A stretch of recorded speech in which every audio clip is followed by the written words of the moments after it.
Ассалаумағалейкум қазақ елі. Ұлтшылдар партиясы қазақ ұлтшылдар идеологиясын жазып бітірдік. Сіздерге таныстырып өтейін. 9 мақсаттан тұрады. Бірінші мақсат: Қазақстан Республикасында тек қазақ тілі мемлекеттік тіл болуы тиіс, және осыған заңды жолдармен жету. Қазақ тілін кеңсе тіліне айналдыру. Екінші: Қазақстан Республикасынан бүкіл Ресей базаларын шығару, келісім шарттарын заңсыз деп тану. Үшінші мақсат: жерді шетелдіктерге сатуға тыйым салу.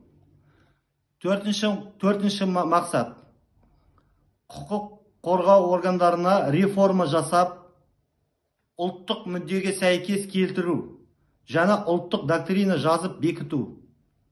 Бесінші мақсат: көрші мемлекеттермен тең және Қазақстанға тиімді қарым-қатынас орнату. Алтыншы мақсат: демократия институттарын дамыту және барлық салада демократияны егемен қылу.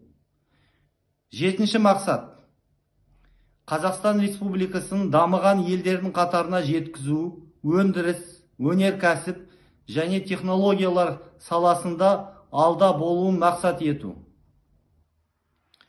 Сегізінші мақсат: Қазақстан мемлекеті бауырлас түрік мемлекеттері одағымен қатынастарды күшейту және ортақ мүддеге жету үшін үлес қосу.